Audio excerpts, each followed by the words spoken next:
to me, baby.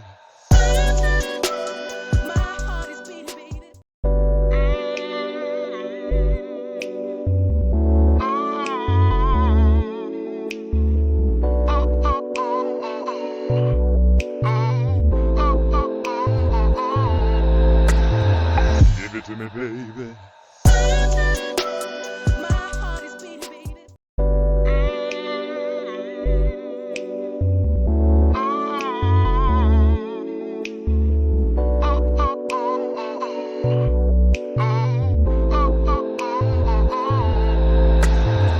Give it to me, baby.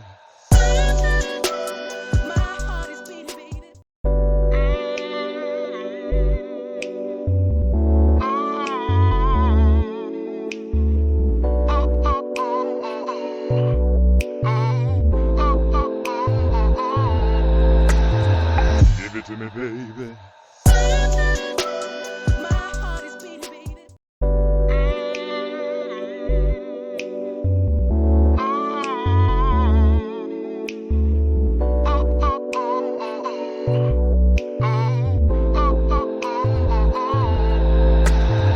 Give it to me, baby.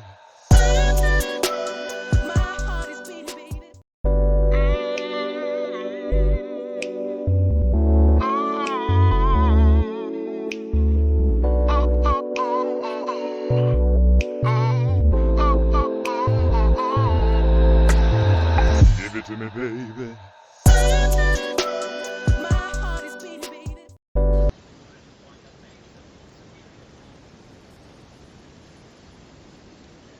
Any other superhero story, it would be about stopping an evil company from ruining people's lives. And it's kind of sort of next to bear that to the point where Homelander is basically forced to connect with his interests. Desperate to get the limelight, Homelander runs in, and that's Superman often does. He grabs the whole ball around the rest. This is normally seen as a massive physical person in real life. He also heats up a gun in another Superman technique, but unlike the DC universe, this just makes it explode and blow the person's hand off. Really, really great ways to actually deconstruct these classic techniques. It shows how these kind of things would actually operate in real life. He gets to the central room, and after trying to talk everyone down, he ends up dissolving them. This is a far cry from what would happen down the line, where he would normally just eye laser them without even aiming for the gun. After getting PTSD, he ends up killing them because they refuse to see him as a hero. Homelander wipes out the entire group, or at least it seems that way, and the Black Noir watches from afar. Preparing a fight with Noir using several smoke bombs akin to Batman, and he tricks Homelander into killing someone by pinning them to a flammable tank. Homelander spams his eye lasers again, and this blows the entire facility apart, killing even the journalists outside. This is a survivor, however, Noir kills her, and the two finally bury the hatchet. Noir writes a bit of a story, and what's the public fight? Now, if you don't want any of the comic spoilers, then skip to the next part of the video, which will link below. We also appreciate the thumbs up if you enjoyed the video, and don't forget to subscribe for more content when Season 3 drops. Have you gone? Good, yes, schmuck. Anyway, now in the comics, it's revealed that Noir is actually the clone of Homelander. Now the series is a mass move in shows that different races, they end up doing something like that. Now in the comics, because Noir looked like Homelander, he could commit crimes as him too. The character dressed up in costume and went out and brutally murdered several people, and then took photos of it. Noir then sent these images to Homelander, and he believed that he blacked out whilst this was happening, as he just couldn't remember it. It slowly sent him insane, and it is possible that Noir killed those people at the episode whilst Homelander was having his PTSD flashes. Being a clone, he actually has all the same powers as Homelander does, as he can move and super speed. Just a theory, but yeah, it's something to bear in mind for the show. Now the next episode is Void in 3D, which features a man and woman taking cream that alters their appearance. The woman ends up turning into a cat person, and it is possible that this is the hero we saw at Odie's body in episode 1. So we joined Void, a dog walker, and did a bit of product placement early on. You can actually catch an Amazon delivery van as he gets pulled across the street. He also lives in a farm in 3D, hence the title of the episode. Now this is clearly a commentary on social media, filters, and how we will alter the way we appear to be more attractive. This is shown early on when Sherry returns home after getting dumped, and she takes a photo to make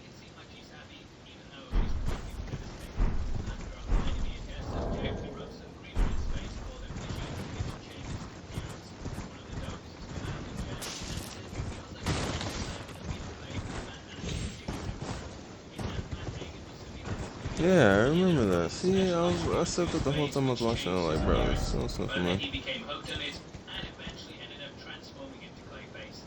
And much like how it destroyed Hagen, the reveal at the end of the show is that the entire thing is somewhat of a fantasy and that he actually died in the chair after applying the cream. This aesthetic has been used in things like Total Recall, where the fantasy could potentially stop once he goes to the doctors, and I love the reveal. In the dream, he also realizes that he wouldn't have been happier either, as the pair end up both using the cream. They become social media sensations, end up cheating, and lose their jobs at court. This is overseen by Ashley, who you'll of course know from the main series, and she's just as brutal as ever. With nothing left, the pair end up fighting, and they lose the last drop of envision, which falls down the toilet. Cut to 1 month later, and they rekindle their love, and Cherry brings him a letter, which reflects how he wanted to give her one at the beginning of the episode. They realize they'd be happier without the cream, but it's too late, and he dies before any of it plays out. So we have the next, which is written by Shoji's voice of the main character Sky. This is a highly anime-inspired entry about a sentient piece of food. Sky is forced to go with a drug dealer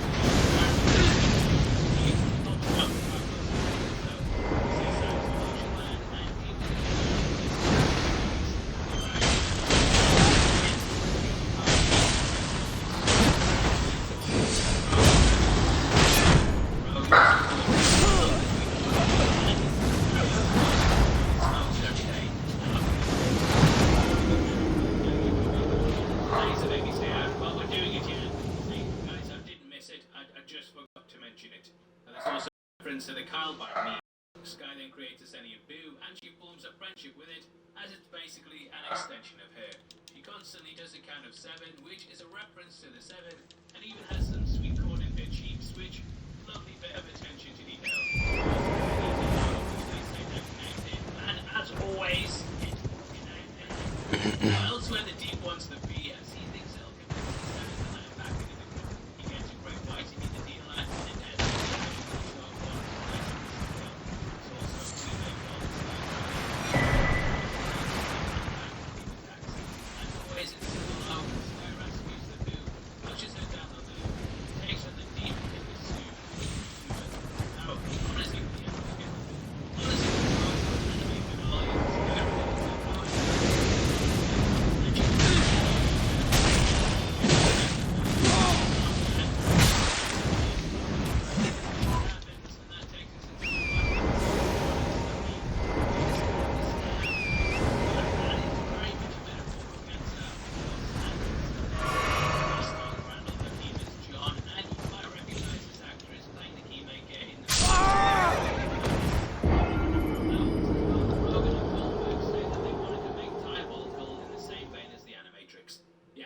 was completely groundbreaking at the time, and the entry even has nods to The Matrix, like when we see the cancer monster stopping bullets. Written by Andy Samberg, we watch as John steals Compound V from the lab before taking it to his ill wife. Ford tries to cover up what's happening, and this unleashes the monster, which devours all in its path. As it's cancer, it doesn't hold back, and now the couple try and do whatever they can to stop it. The disease is relentless. This devastates John, who we see from a photograph early on, has spent the majority of his life you can't really live without her, and thus he makes a desperate attempt to save her, no matter what. The name Sunny, of course, calls itself like Sunny, and the entry ends with a beautiful goodbye. At the 7th headquarters, John passes the view of the show. After the pair flee, they end up down to the point where the cancer leaves their body. This devastates the environment, and it looks like cancer is completely. We even catch the inner workings of it, which look like cells, and it's absolutely unstoppable.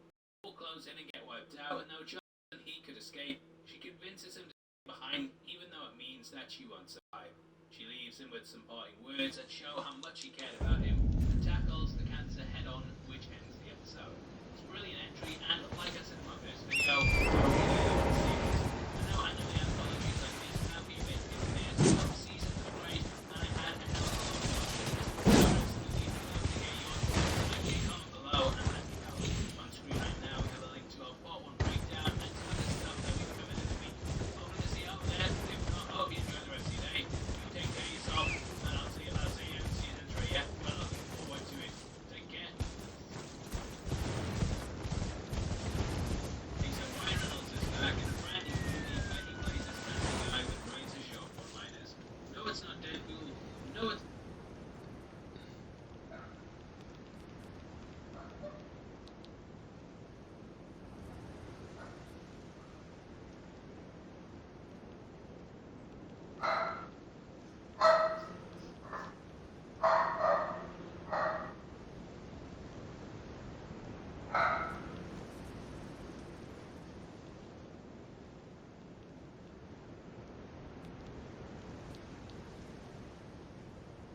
Greetings, big. Hi. Was Obi-Wan, a game that's largely been forgotten, overshadowed by the pantheon of amazing Star Wars games that came out in the early 2000s. I never hear anything about this one, and surely an exclusive early Star Wars game would be a big draw for a brand new system, but most early Xbox hype and talk was about Mr. Master Chief instead. Not only is Star Wars Obi-Wan relatively obscure for what it is, it's also a game that's largely inaccessible to most today. It's one of the few Star Wars games from that time that isn't backwards compatible on the Xbox One, and it isn't even compatible on the 360. And seeing as both the GameCube and PS2 versions were both canceled, the only way you're playing this one is with the original Xbox. Now it's time to put to the test whether Star Wars Obi-Wan truly lives up. I used to play that game and have it. It's actually really fun. It is difficult as shit though.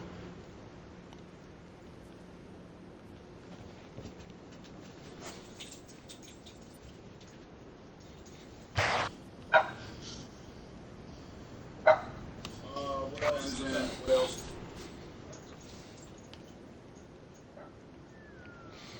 What's this?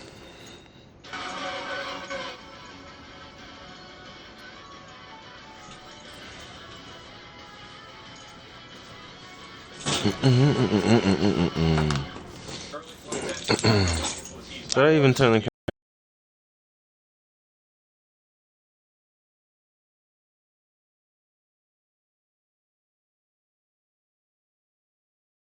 camera on? That's what I want.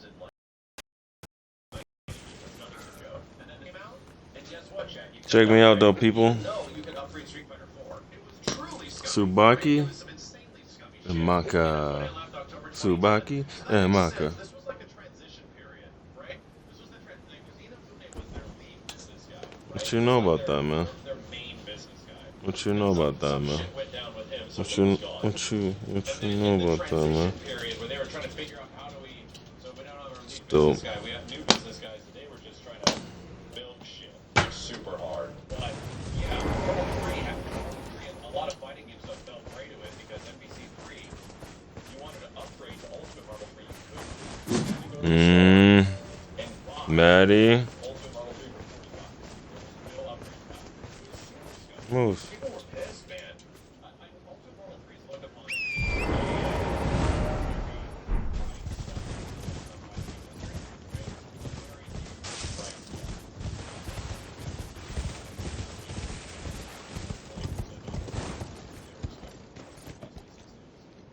pissed everybody off. Everybody was fucking mad when the Ultimate Marvel 3 came out. It was announced like only a months after the initial game was revealed. It came out in February and it was announced in console in July. And then it came out in November. It was rough, man. No upgrade pack, nothing. You could buy the game. And then you got an upgrade pack for Arcade Edition. But the thing is that 11 Arcade Edition came out and it had an upgrade pack. You know?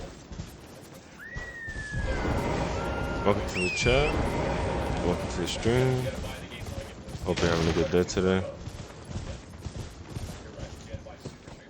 Man, that icon from a fucking castle. That's what's throwing me off. I think I came from over there. Early 2010s, but the nice part is that it led to a couple of frustrating years as well, especially with Street Fighter V No, yeah, tanking as that's much the as way it to was. go. So, It led to a few frustrating where years actually where Capcom I'm stopped trying to ever go trying is to this become, way. like a company that people like again. Because before that, right, late 2010s, Capcom was known as Cap Gods, right? That was the interpretation of a lot of people around that time frame. The community interpretation was like the Cap God time frame, late 2000s, like 2007-ish to 2000. I think Devil May Cry 4 and Resident Evil 5 and a lot of those games were like those were Cap Gods around that time frame.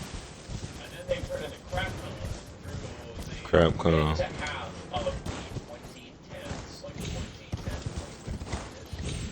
And then they really put another head on their shoulders hard.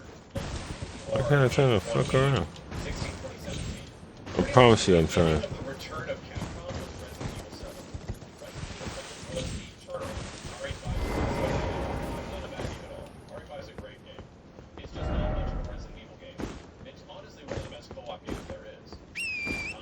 This nigga Well, says one of it's the a best. big jump from what even Mario 5 sucks solo, but it's a great game. So anyway, like, what were the games that happened around that time frame? DMC was one of those examples, right? Mega Man 3 was announced and then canceled. Resident Evil 6 was Resident Evil 6. And Rising series was sort of getting, like, just thumbed down at that point. Weird games like Dark Void lost its identity and became Dead Space. It was very freaking weird, man. And then weird games like Uncharted Wrath came out right around that time frame to piss everybody off. It was a rough time for Capcom around that time. Resident Evil 7. I still will never forget E3 2018. So I'm like in Capcom's booth in 2018 with like Kenny Omega and like a lot of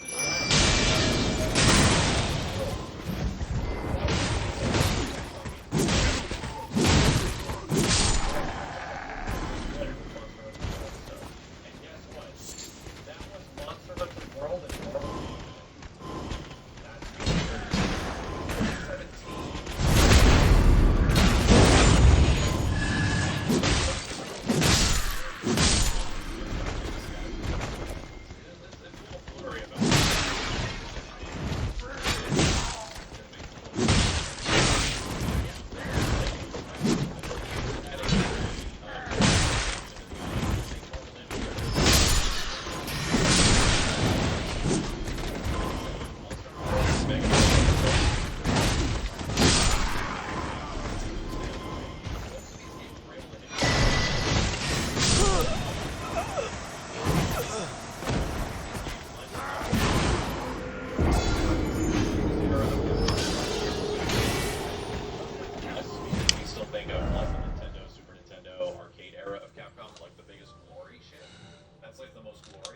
'Cause in terms of what Capcom is as a company and how much they became It's a grenade. that era for Capcom Bottle. was nuts. Check Like, this they out. truly became huge. They had their best-selling game of all time with Monster Hunter World, Resident Evil 2 Remake reviewed And it has incredibly Pokemon well. all DMC over it. 5 reviewed incredibly well. They all sold better. Like Gen 1 Almost any entry in the Pokemon. series. They all became like, top 10, like huge selling games for the company ever. And yeah, they were back, man. And now they brought them back other small titles like Mega Man 11, Ghosts and Goblins. Like a lot of stuff is coming back that are smaller releases, which is really cool. That's actually awesome that we got a new Ghosts and Goblins game this year. Is it really up my alley? It's not, but it's badass to see that that's something that was executed well and was a pretty damn good game. Weirdly, it's kind of hard to see where the future of Capcom is going. However, it could be good, Break might be really God damn. expansion similar to how Iceborne was. I got fucked, Mike. That's for damn sure. Even though there might not be a Should just bring like a bunch of niggas squad, huh? huge announcements for Resident Evil related and Street Fighter related. This would be the time frame, right? This is like the time frame is now. Street Fighter 5.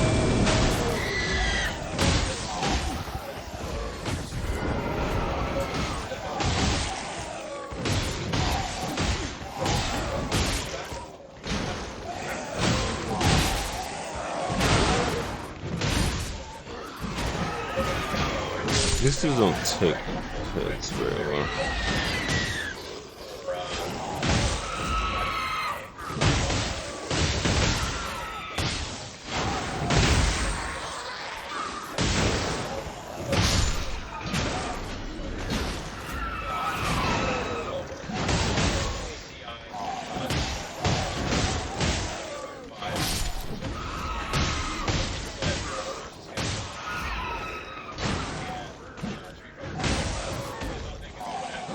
They haven't done much damage. Really, that's good damage. Some crazy shit. But people do. Long story short, those 8 games slow with their fighting in division until like the past year. Street Fighter 5 they started doing rock actually discussing what's going on.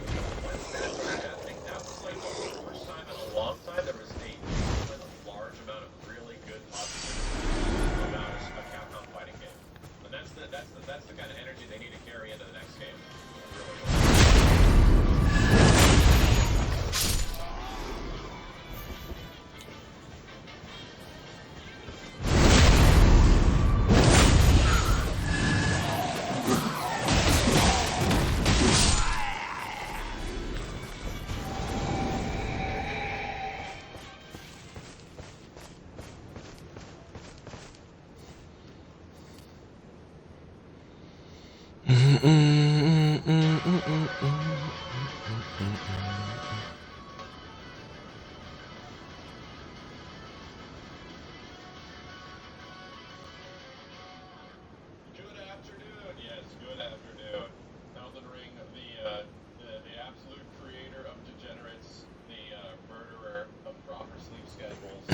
I think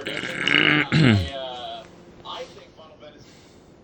More like sheriff play, because all them motherfucking games were going to Xbox except for like 2.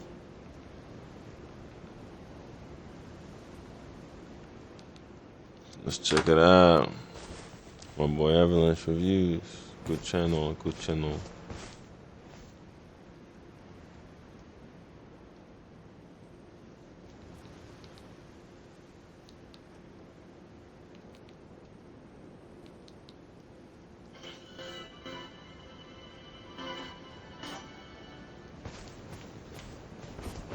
Resident Evil 6 is a title that the term polarizing may as well have been invented for. While it does have its supporters, a slew of angry game reviewers with a hell of a lot of reach made dumping on this game more popular than any trend in recent memory. And hey, there's a good chance most of you watching hate the game too. Probably because it took a formula you loved and altered it so much. It's not a bad game. And if that is the case, well, my best welcome to the club we OGRE fans have been in for years. But today we're here to figure out what exactly is under all that hype, and let's be honest, most importantly, what we conceivably play this game. After all, RE6 strove to achieve a pretty impressive look, and some at the time of its release, myself very much included, would have argued it was a little too good looking for the hardware it was released on. So the goal is to cover every RE6 port I can get my hands on and compare them side by side. Good, the bad, and the interesting quirks that come with slapping a game on several platforms at once. Oh, and if you haven't noticed by now, I'm actually relatively sick, so if my voice sounds really weird, it's because it has to work its way through several razor blades that are stuck in my throat at the moment. But let's make the best out of a bad situation and perform a bit of an experiment. How many of you guys have been listening to me and unconsciously have cleared your throat for me while listening to this? I do that all the time when I listen to YouTube. Anyways, I hope you guys have brought an open mind and an interest in technical nonsense, because you're going to need a lot of both. What's up, guys? I'm Jared from Avalanche Reviews, and I have not said this in a very long time. Welcome to Resident Evil. Ask me how I got.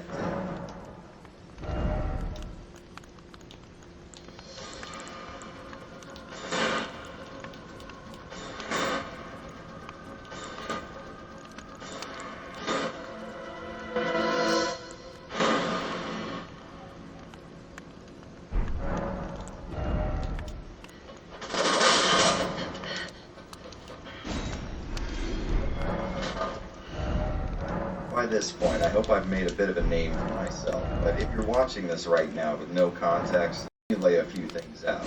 I am a massive fanboy for the original survival horror titles in the Resident Evil series. You guys know the deal. Pre-rendered backgrounds, tank controls, limited inventories, backtracking, all the stuff you would associate with those older and, in my mind, better RE titles.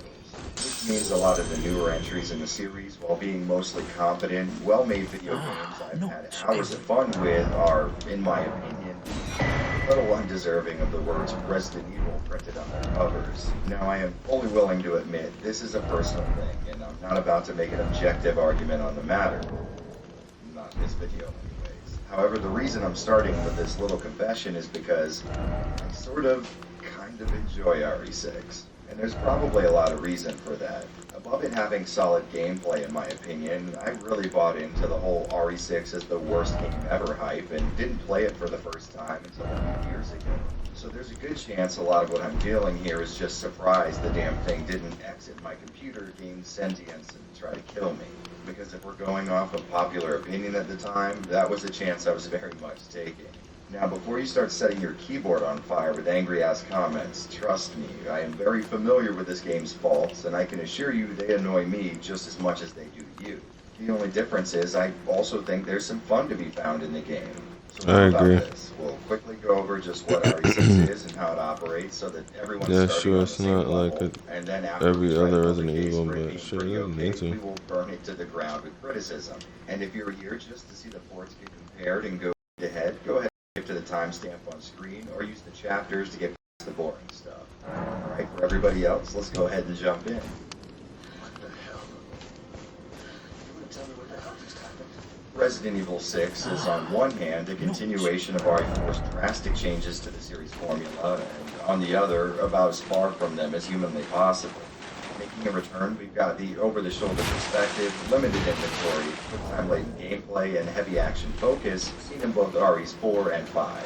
And similar to those titles, you can expect a pretty lengthy playtime, at least in RE terms. Not everyone The can story is tell how going to good take my you a good words 20 or are. more hours to get through, but With a instead of having discerning players see that eye, story from you just one perspective, the game's broken up into 3 parts, starring 6 main protagonists, and this was one each. All of the major campaigns have their own unique, more self-contained but they also intersect with each other to form a core narrative of what's going on. And I won't go too far into that since I already covered RE6 a while back. So if you're looking for a much closer look at all the stuff I'll probably gloss over here, I'd suggest checking out the little card on screen right now or the link in the description to check that video out. But without going into a lot of detail, I think even the most hardcore RE6 detractor would agree this might be the most involved story the series has seen so far. There's a lot going on here, and the main cast of returning RE alumni are tied to several government organizations that are working towards similar goals but in different, sometimes competing ways. Like you'd expect, sometimes that puts them in opposition to each other, giving us the schoolyard matchup of the century in a Chris versus Leon fistfight. Something I think all of us have wondered about at some point. We also get to see Sherry Birkin make her triumphant return to the series, which I'll admit was not a big deal for me at first, but after finishing the section of the story, I really enjoyed her character. There's also the introduction of a brand new character in the form of Jade. Although without spoiling anything, I'll just say this is a little more of a returning cameo, new addition to the cast. Trust me, you'll get it when you play it. The order you complete these campaigns in doesn't really matter, as each one mostly overlaps the others in terms of major events, but I will say finishing all 3 is a must to get the full story. And in my opinion, that's going to be a really easy ask. Depending on which scenario you go with, there's going to be a lot of returning motifs. Rogue organizations, releasing deadly viruses, turning whole cities into zombies, government cover-ups, and self-sacrificing love interests. And don't you dare give me shit for that. Everybody knows, at least in RE6, Gears wants a better Ada than Ada does. Of course, I'm not about to say this is my favorite tale ever told in a Resident Evil game before, but I think there's a lot here in terms of returning series orthodoxy and brand new additions. You'll definitely find what I would call acceptable levels of camp and flat on this. Shit. Which is pretty on brand for the franchise. But overall, I'd say the story is better and least controversial aspects on offer. And since at least one minority of the complaints on the internet are centered around this game's story, I figured we should instead jump into a semi-brief summary of how the game actually plays, followed by a well-deserved roasting.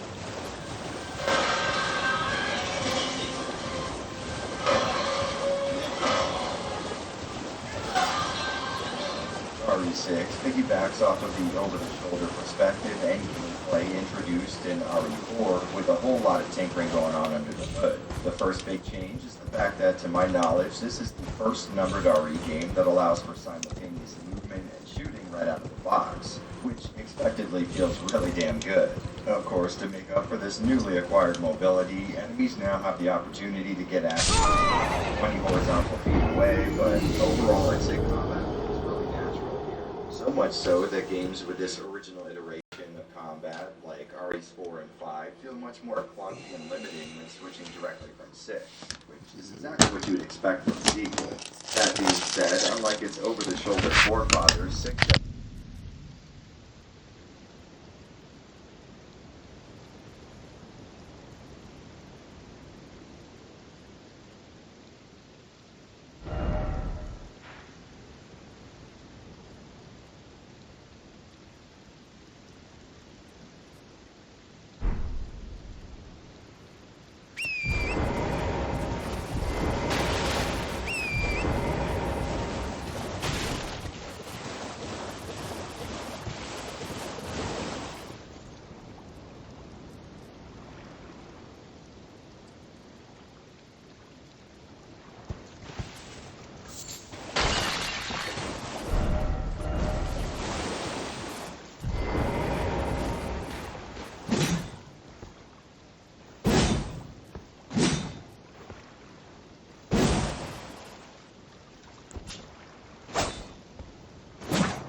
I need to beat this game.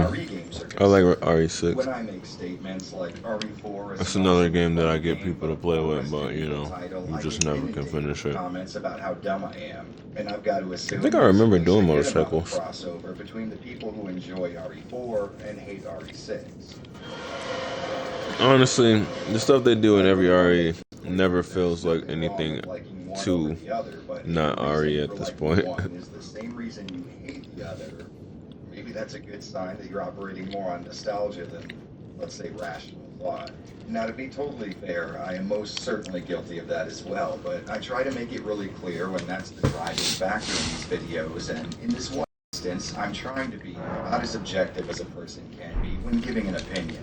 If we're using Resident Evil's 1 through Code Veronica and maybe Remake and 0 as our standard, then 4, 5, and 6 are just not going to measure up. They are totally different games, and while one side of that dichotomy may be more enjoyable to you, I don't think you could argue that they are in any way similar from a mechanical or purely content-driven point of view.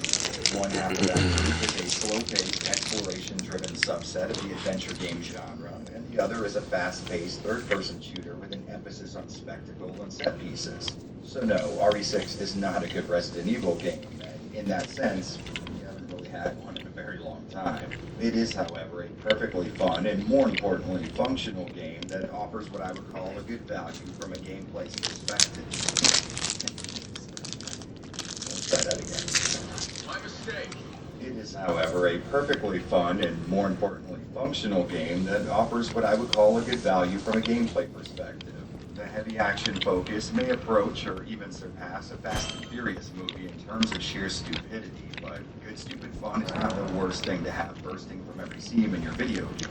Is it hard to take the game seriously when you see something like this on your screen? Without a doubt, but to be fair, if you're taking Resident Evil games seriously in a world where this is one of the absolute most well-reviewed games in the series, maybe the problem's more with you than the game. And look, I'm not here to simp for RE6. It most definitely has some real issues, but my point here is that it's a pretty solid video game all things considered. I am, however, not in the business of leaving things unsaid, so I figured we should discuss some of the worst offenders on that list. In the spirit of fairness, though, I'd also like to offer a counter to each of my complaints. You know, something that might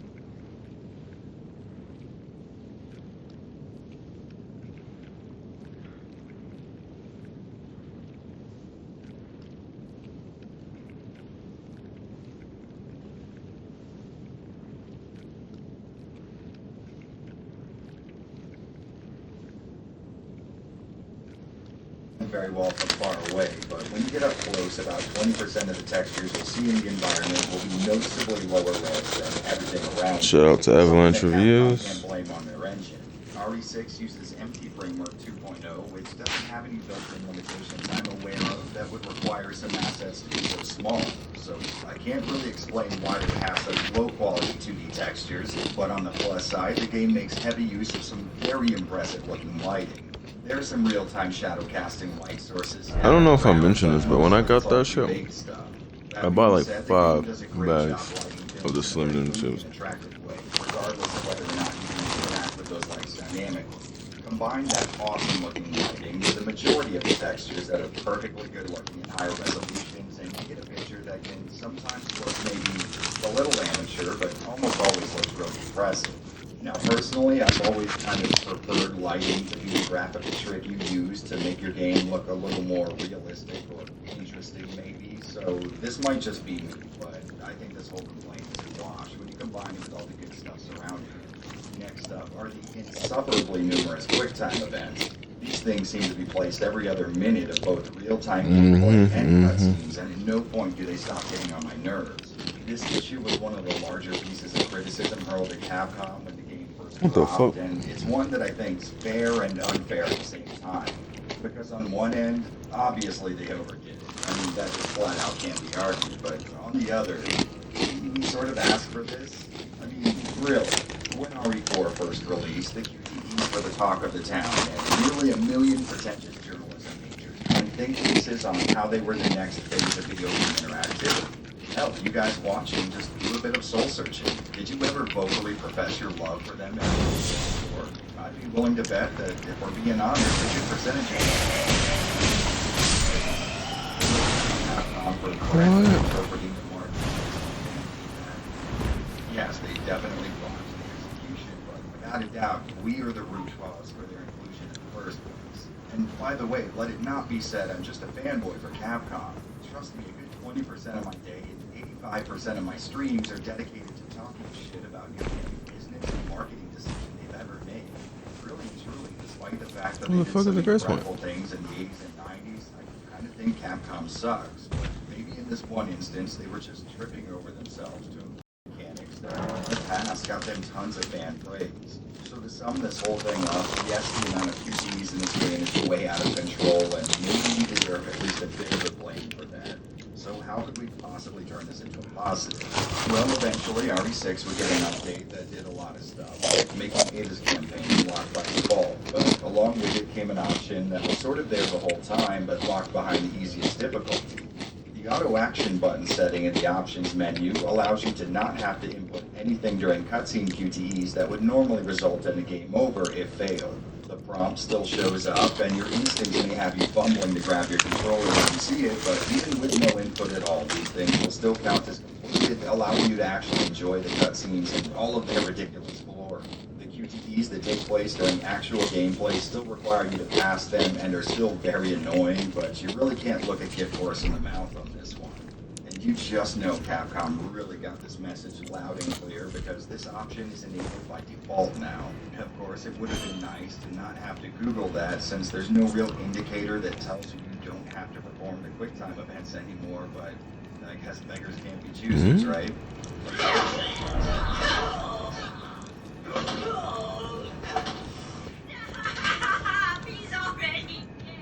One pervasive criticism hurled at RE6 from the very get-go is how over-the-top it is with its action sequences. In no uncertain terms do I disagree with that. This game is the absolute definition of jumping the shark. On top of the fact, jumping the shark. Nearly every section of the game ends in some kind of life or death struggle, an explosion, or in some occasions, the fan favorite jumping a motorcycle over a helicopter. And the element that helps even this out ends up being the issue itself. Yes, it absolutely goes overboard with the action elements, but in its defense, they get the job done. Even if you hate the game, it's almost impossible to play it. Move, Coco, get off, move. So I guess if the goal was to get players excited, I'd say Move, Coco. boys. However, there might be some of you out there who don't prefer this. Understandable, but again, I'm gonna have to turn that back around on you. Once again, this is the only logical response any company could have had to this area. This game was over the top as fuck. He's right to say Arrival is Fast and the Furious because it's crazy. I'm sure we all remember that game's launch, and at the tip of every fan and reviewer's tongue was the multi-county action to be found within. Then we got RE5, which was an evolution of all those same ideas, followed by 6, which would again add more of the same, which makes a lot of sense. I mean, how many times have you started on the sequel to a beloved franchise and hoped it didn't have the elements you like its predecessor? And of course, they were going to include more action. We all essentially told that's exactly what we wanted to see. So I guess the conclusion there is, I hope you never praised RE4 or 5 for any of these elements in the past, because if so, not to be mean, but you've got a few more servings of humble pie to eat before you can honestly criticize this game. And again, I'm not saying you can't enjoy these elements. We agree that they're at the very least in too high a quantity to be enjoyable, but when it comes time to blame who's responsible for all this, I think you might be.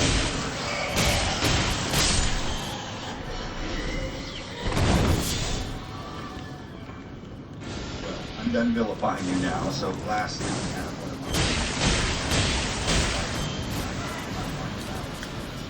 so we'll have to break the format I just laid out, but I don't really care because it needs to be said. Above anything else that everyone always complains about, this is the one thing I don't really Oh no, it's poison everywhere. And it's just going up. Oh, I gotta go. It started hurting me, it's over.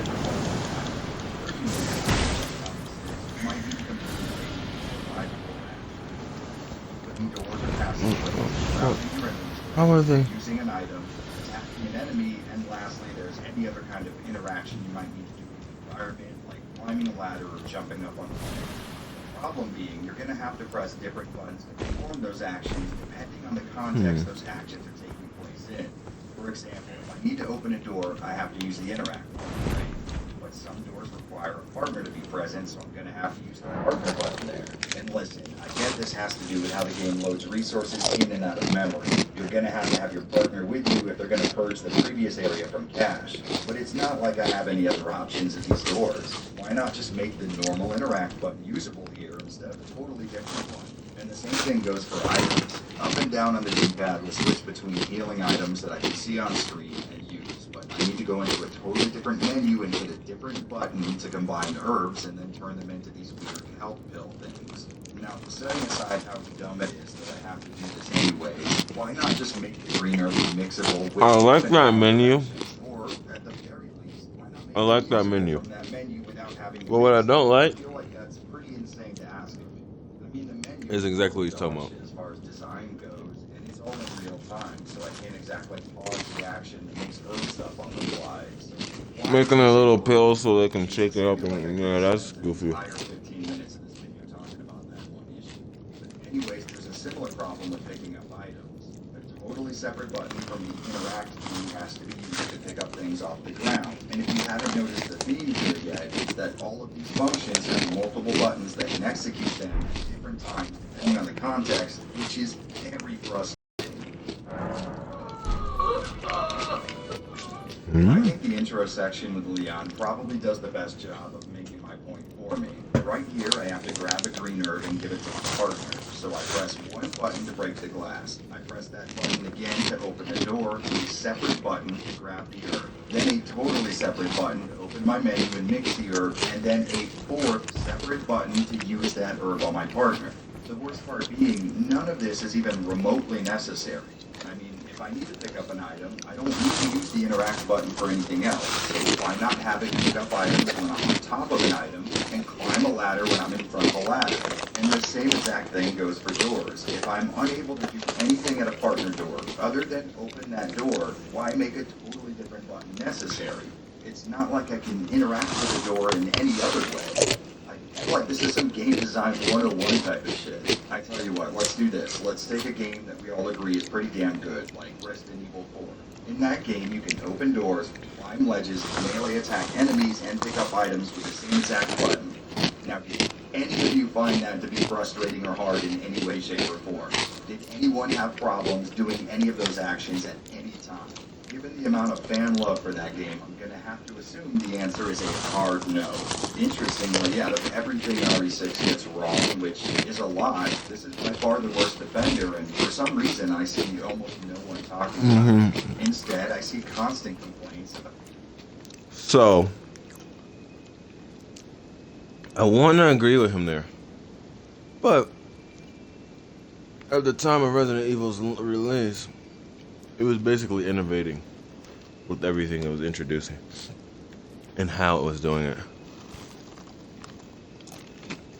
What if, now don't hate me for this, what if, and I'm sorry for crunching,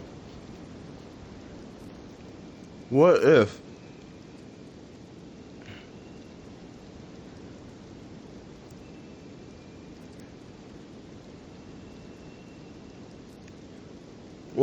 Resident Evil 6 did the same thing? What if Resident Evil 6 was revolutionary, but people just didn't want to get their heads around the controller?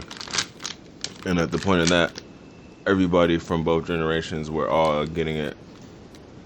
All relevant generations, both present and past, were getting this change. So it was a change pretty much the whole consensus would have to be trying to adapt to. So, imagine if some fucking drinks. Imagine if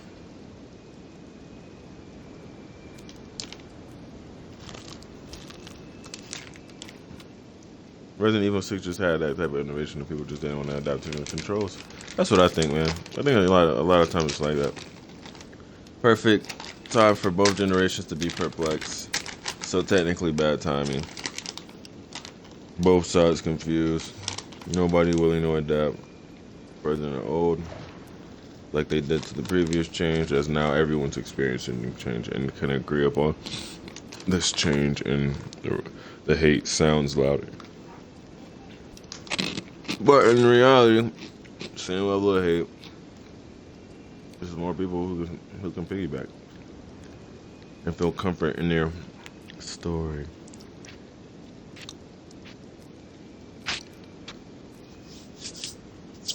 Damn, bro.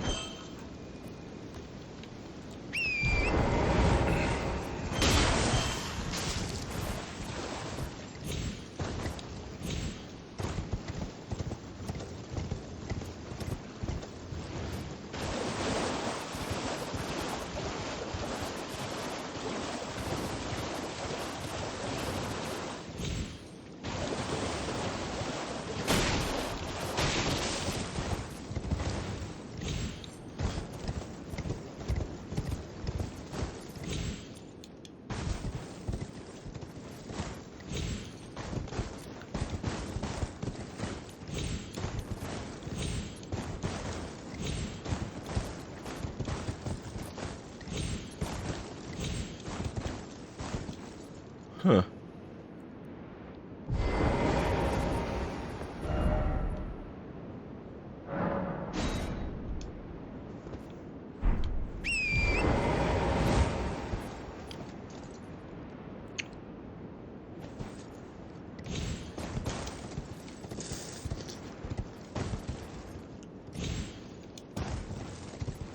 Well, it should be weird.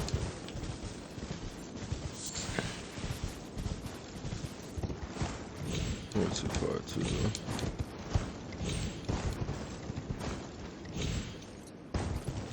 Oh.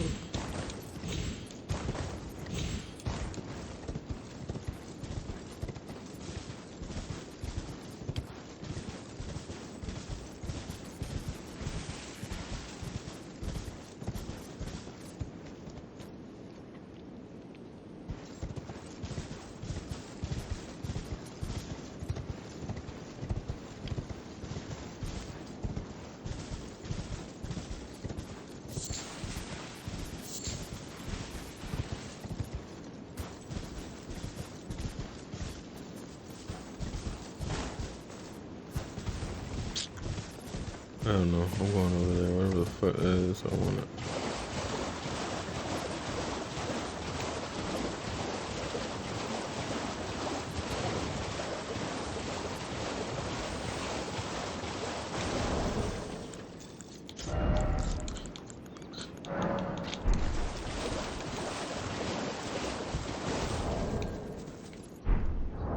Okay.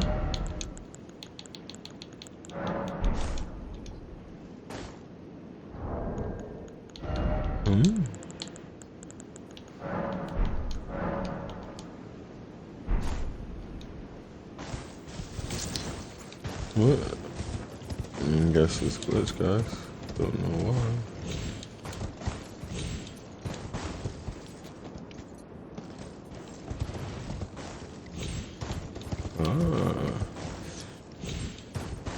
Got him like,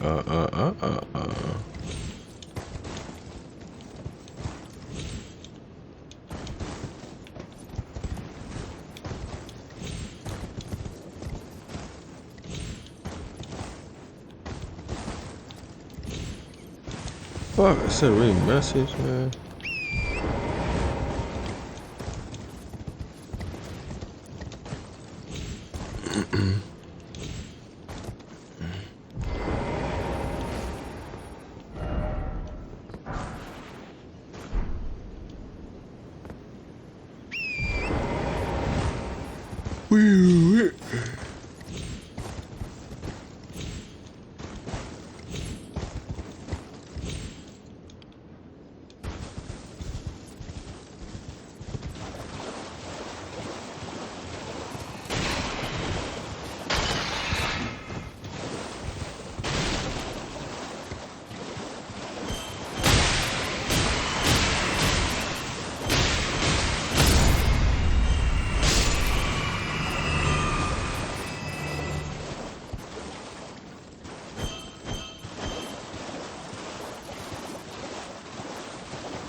Those motherfuckers, man.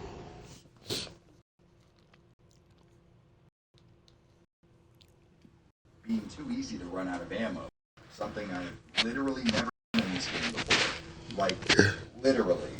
By the way, it's a bit of an FYI. If you do have that problem, hitting aim and fire at the same time scares enemies, allowing you to melee them and then kill them on the ground, which 100% solves that problem. To be totally fair, though, I had no idea this mechanic existed when I started my first playthrough and got to the end of the game with enough ammo for each weapon, minus the grenade launcher, to continue playing a full another playthrough. And let's just say I'm not the best at this type of game. Well, problems and upsides considered, I think the conclusion here is that RE6 is a very dumb game that That's when you thought I was finished. it's not a game that sometimes landmark focus that has helped me before, but it's a pretty good game. You know, Cheez-Its cheese. for sure, and I tried to list some of the bigger ones here, but at the end of the day, I say up over that. Now you might disagree, and that's totally fine, but at least from my perspective, this is a game that fell victim to that angry review culture prevalent at the time of its release. Which I'm not saying to diminish any of R6's actual problems, but regardless of how much it deserved its criticism, the fact of the matter is, for a lot of games media at the time, there was big money and shit on RE6. And when you're in a situation like that, it'd be really hard to tell who's being sincere with their problems and who's hamming up a bit for clicks. I lost all my men because of her! I lost over 70,000 people! I think if anything, the point basically proven by the flood of we might have been wrong about RE6 style articles and YouTube videos that have come out since the whole angry review fad died out. Shout out to Boulder Punch, by the way, that guy rules. Anyways, the point being, I think people may have judged this game a bit too harsh. But in their defense, there were some elements in the game that were worth being judged a little harshly. So if you're like me and you didn't play RE6 for years based solely on those reviews, maybe now's the time to. But if you are going to do that, the question becomes how exactly you go about it. And luckily I have all the major ports on hand. So what do you say we get down to the business of comparing those bad boys? Shit! Control on him in! And I think in any port showdown, it's probably a good idea to start from the beginning. Meaning we're going to have to talk about the first generation high-definition consoles, which I think we can all agree was more of a stumbling point than any kind of real move forward for the industry.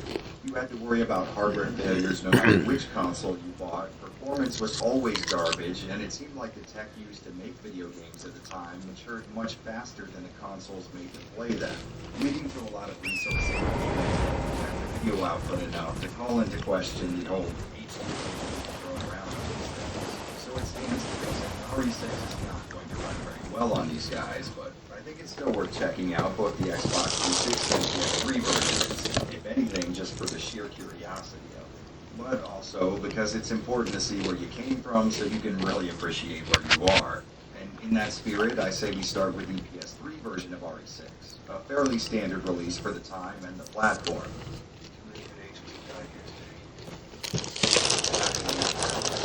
This port of the game goes for a native 720p picture and targets 30 frames per second.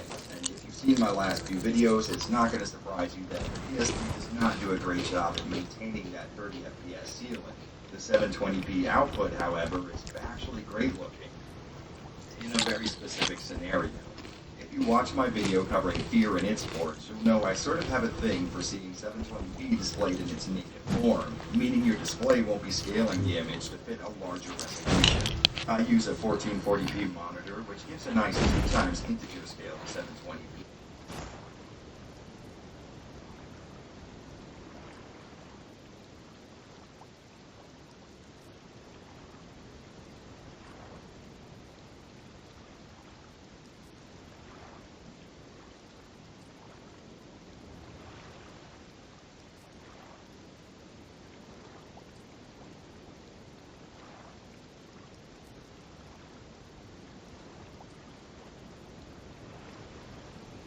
Why at least some of you come here in the first place. But on the less esoteric side of things, we have a few anomalies going on in terms of frame rate.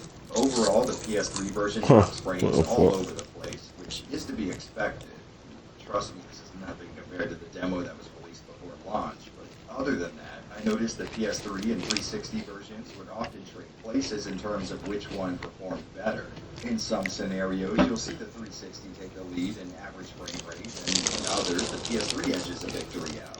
I found this to be pretty interesting, and I'm assuming it has something to do with how efficiently each aspect of the game is ported over, or maybe one console having an advantage when it comes to displaying certain effects. Regardless of the reason, though, it seems like this almost always results in maybe a 2 or 3 frame difference, so on paper it's not much, but we'll confirm that in the next section. When things on screen get hectic, which is almost always in this game, you're definitely going to feel that drop in performance, and this is going to make timing-sensitive tasks like countering an attack noticeably more challenging. But to be honest, when you're checking out games from this generation, it should be expected. I mean, come on, it was our first real shot at HD Bad girl. living room, and even at the best of times, this industry can drop the ball pretty Bad girl, hard. Coco. All in all, though, you're still getting the same Out. exact experience here that you would on any other Out. console, minus the obviously lower output resolution and fluctuating frame rate. But if I'm being honest, this might have been We gonna play. the easiest Sorry, guys. playing 7th gen offering of RE6. But having said that, we're definitely going to have to give Microsoft their fair shot. Should have ate before I got on stream.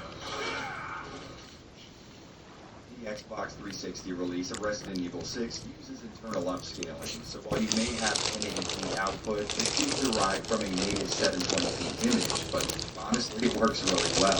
At first, with how much more detail was present on the 360 compared to the PS3, I sort of assumed it was native 1080p, but when comparing the actual 1080p output from a PS4 port, it seems clear that's not the case. But you might be asking yourself, how the hell did you come to that conclusion? Well, you see here how much more viewable real estate there is on the PS4 release versus the PS3 720p. Well, when we throw the 360 into the mix, we see it matches almost perfectly with the PS3 in every way. You can tell both ports look almost narrow in their vertical field of view compared to the PS4. Now that might not be too exciting to talk about, but I'm actually kind of stoked that I've stumbled upon a way to determine whether or not we are dealing with native 1080p or 720p upscales in these kind of consoles. I don't know, I'm a dork like that. That being said, the 360's internally upscaled picture looks so much more defined and clear compared to the PS3. It's night and day between the two. So if we're talking sheer looks, the 360's taking that W with no contest. Now I know I sound like a hypocrite because I just spent a good amount of time hyping up the PS3 720p, but let's be honest, most people will not be playing these games on a display that can accommodate that. So in terms of real-world expectations, this is a better-looking option by a country mile. On the plus side, though, with both of the touchscreen ports, I didn't miss any reduction in effect or texture. It's really nice and more performance. And so we're talking about, like I said earlier, the 360 can perform worse or better than the PS3 depending on the scenario, which is interesting, I guess, but going on pure gameplay, I might prefer the PS3. Realistically, I'm probably not noticing these slight 1 or 2 frames per second differences between the two, but looking at both of their frame time charts, it seems like the 360, even when it's performing better, will have more spikes than the PS3, meaning that while the PS3 may not outperform the 360 in terms of raw FPS, it's delivering those frames at a much more consistent rate. And I know that sounds like a bunch of nonsense to some of you, but think of it this way. Something that is consistently slow can be adapted to on your end. I mean, it's not ideal, but mentally your brain can adjust to having to do things at a different time than it's used to. When frames are being delivered at a less consistent rate, though, you can't really get used to it because it's Outs, Coco. Here's hoping that clears that up a bit. Bad girl. I can't really think of another way to explain it. So this port Out. on 36, while looking Go. much better, sort of Go. feels worse when you factor in both frame rate and frame time. Being honest here, the difference is in very small degrees. The only way I'd imagine your average player would even notice this is if they went from one to the other directly, like I do happen to be the market for a broad 46 experience, though, and you're wondering which one to settle on, I'd say go for the 46. The difference between it and the other option is there, but I don't think a normal person would benefit from the small, if not imperceptible advantage the PS3 has. So I'd recommend going by the old Avalanche Review's mantra of when in doubt, go with the best looking option. And keeping with that spirit, let's move on to the next port on our list. This next set of ports hit PS4s and Xbox Ones about 4 years after the originals landed on their predecessors, and it seems clear to me this was the type of hardware Capcom was targeting when developing the game. These versions of RE6 output a native 1080p at a much more acceptable 60 frames per second ceiling, and right off the bat, the clarity and detail gained from an internal 1080p render compared to the 360's upscale was just staggering. Every scene here on the PS4 looks so much better by comparison, and I guess that's to be expected, with a port being released so long after the original. Also, this version of the game uses what very well may be my favorite controller ever, so I might be biased, but things seem to flow pretty well for me most of the time. And so far, things are exactly like you would expect. You have a better console with better performance and a better looking picture, but even with the evolved hardware, you're still going to see stutters and hitches when things start to get hectic. Sometimes it's in the scene where you would expect it to happen, like when there's a lot on screen, but sometimes it'll happen when Chris is just body slamming a single guy in an empty room. Of course, on paper, the frame rate, especially compared to what we just looked at, is relatively smooth. Sadly, that makes it a bit worse since you're going to really feel the random spots where frames start to drop. Of course, it's not going to have an overly negative effect on you actually playing the game, but I think it will still bother a few people. Having said that, though, even with the dips, the jump from 30 to 60 That being said, though, expectedly makes this the far better playing option we've covered so far. It's not all great news, though. While I was playing the PS4 version, I noticed something I really couldn't remember coming across in the previous versions, and that's this very noticeable color banding taking place here. It's really easy to point out in these darker scenes, but it seems to be present all the time. For those of you who don't know what that term means, it just refers to the bands formed by shades of colors or levels of transparency overlapping. Normally you'd want them to transition smoothly into each other using a gradient, but here we get these very defined steps in between each shade. So I did my due diligence and went back and checked the 360 version, and sure enough the color banding was indeed there, but I think a difference in sharpness and brightness makes it much more noticeable on PS4. Sharpness. Kind of interesting how increasing visual fidelity helps also increase any flaws with it. And I would absolutely love to stay in the land of a mostly solid 60 frames per second and 1080p video output, but we've got another port to cover, and this one is actually really interesting. The Switch port of Resident Evil 6 is the most recent version we'll look at today, with a release date of 2019. It outputs a very good-looking internal 1080p picture and targets 30 frames per second. Right off the bat, I noticed it had a much sharper and clearer image than the 360 and PS3 versions, but that was a little weird for me since I had assumed they would opt for an internally upscaled 720p to save on performance. But sure enough, putting the 360 version next to it revealed the extra pixels that can only come from a higher resolution. Obviously, this is going to lead to a much better looking picture than its other 30 FPS competitors, but when looking at it under the microscope, the frame rate seemed marginally worse. Which I guess makes sense. I mean, it's running at an internal 1080p. It's going to tax the hardware pretty bad, and we're talking about the Switch here. There's not exactly a lot of overhead as far as performance is concerned. But there's a bit of an anomaly going on here, because even though the frame rate is maybe 1 or 2 FPS lower in any given scenario when comparing the older original versions, it felt much smoother to me while playing. In fact, during a recent live stream where me and a buddy played this version, we both assumed it was a rock-solid 30 FPS based on how good it felt. I might have an explanation for that. It's one you've already heard before. And you guessed right, this is indeed another scenario where the frame rate on one end may be a little worse, but frame time is a lot more consistent, so it ends up feeling a little smoother. That anomaly aside though, I can tell you this thing looks stunning on the Switch's built-in screen. The internal video may be rendered at 1080p, but in portable mode, the Switch's screen can only achieve 720, so the image essentially gets super sampled, and the result is much more sharpness and detail than I'm used to seeing on this console. Well, it's either that or the game actually renders it out at 720p, and we get that effect I was talking about earlier, where native 720p looks great on a 720p screen. I'm not really sure, and I don't have the tools to analyze that, but either one, it looks great. In fact, it looks so good on that screen that the inherent value of being able to play this game away from your TV increases exponentially. And really, that's something you have to factor in. Now, personally, I'm not too big on mobile gaming because I spend all day sitting at home playing ports of games no one really cares about. So obviously, I never really have to travel too far, and when I do, it's not on any public transit. So maybe I don't have much use for the on-the-go nature of the Switch, but I can't deny this would make for a much more fun trip if I found myself needing to take one.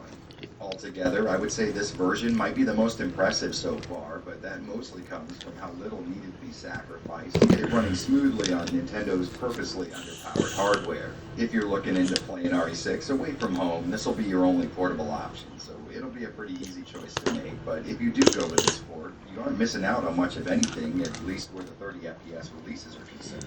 But that being said, I am very tired of seeing half the acceptable frame rate taking place on my screen, so what do you say we jump back into the real performers? Oh my god!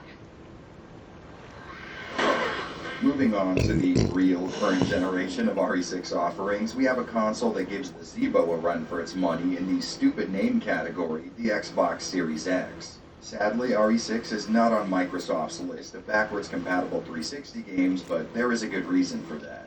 Resident Evil 6 is already playable on Series X via the Xbox One release, which is the same version you'll get if you buy the game off the Microsoft Store on the Series X. Now, it is sort of important to mention that I wasn't able to drive my Series X, God, I'm tired saying that name already, to 1440p for some reason.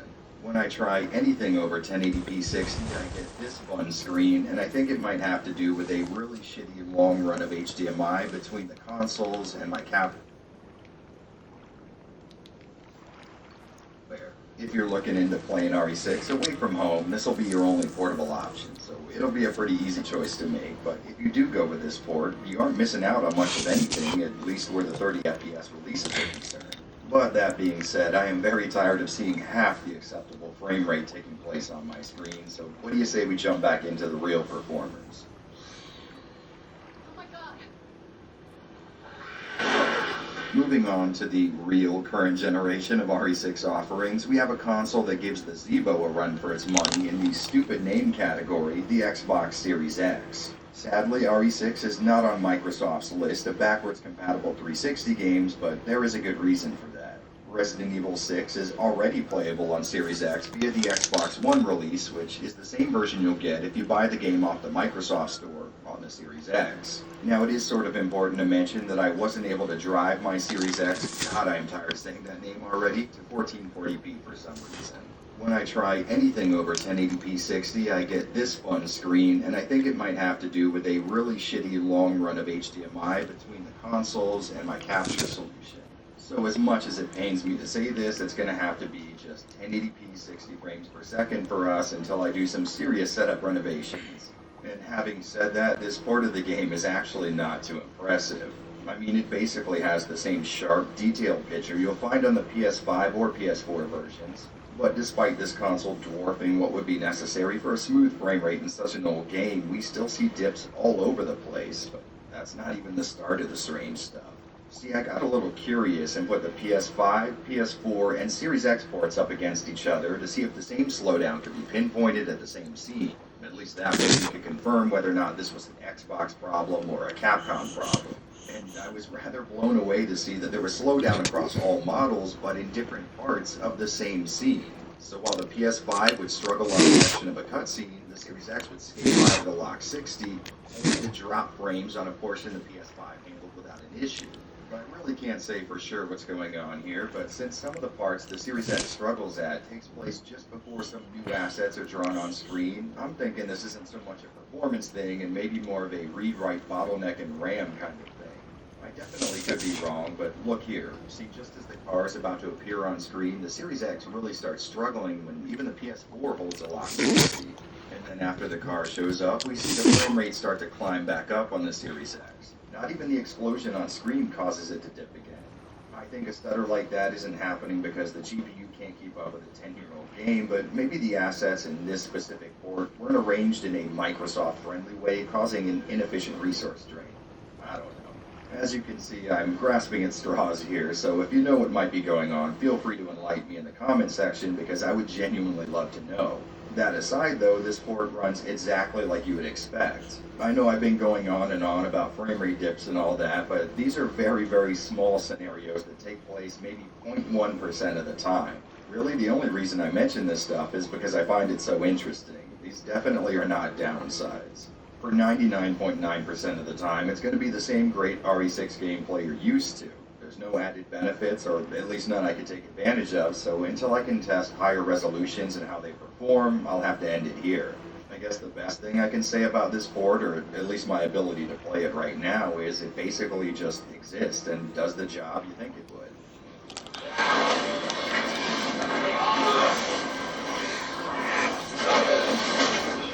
The PS5 port of RE6 is a relatively similar story to the Series X. It's just a backwards compatible PS4 title, and as such you can expect roughly the same performance in this one, if not just a little better than what we just covered. I still notice dips in frame rate, which is disappointing, but again, these were not getting in the way of my enjoyment. The experience remains mostly smooth, and the 1080p output is exactly as sharp and nice looking as it was on PS4 or Series X or Xbox One. Now obviously the same problem I talked about before still applies, so I can't test any higher resolutions, but at least as far as I'm concerned, 1080p looks great. One thing I found really funny and didn't really notice until I got all of my captured footage together is that each version of RE6 has its own default brightness level, and sure enough, there were some that were brighter or darker than other ports. Now this is definitely something you would expect to see on an older console with analog video output because that kind of a signal is so sensitive to capacitors or what kind of power is coming in or even the shielding on the video cable you're using. But with modern digital video, you would sort of expect a one-size-fits-all type of scenario. Now obviously this is a setting you have full control over and these slight differences impact the game in no real noticeable way, but it was kind of an interesting little tidbit. Aside from that, though, I really don't have much to say about this port because, well, it's basically just the PS4 version we just looked at, so I guess let's move on. All I can see is a shitstorm. I don't think that's gonna happen. And lastly, we need to talk about the PC port, which expectedly leads the pack in scalability and performance. I can't really say how it's going to run on lower-end hardware, and my setup is pretty damn overkill for a game of RE6, but I ran into no frame dips or stutters, aside from the ones caused by a very weird little quirk. It seems like no matter what kind of machine you're rocking, putting the FXAA setting above its default position, which I think is 2 times, will cause slight, infrequent stutters. Now these were just barely noticeable to me because they were so slight and short-lived, but a viewer let me know what was causing the problem during a live stream. I can't really remember their name, but if that was you, thanks a lot. Obviously, this port of the game will have the most customization as far as display options go, but that's not going to be a surprise to anyone. The only real interesting aspect about this version that I can talk about that elevates it above the others, aside from its better performance, smoother frame rate, and higher resolution, is the fact that it can be played with a keyboard and mouse. For whatever reason, I've always preferred this kind of control scheme for third-person shooters, or really shooters in general, but this time around I found myself not being able to utilize my mobility options quite so well. The whole too many buttons, performing too many actions thing really comes into play here, and about 2 hours into capturing footage on PC, I broke down and had to use a controller. I have heard some people prefer a good keyboard for RE6, but I don't know if I have enough patience to commit all those functions to memory after learning them on controller.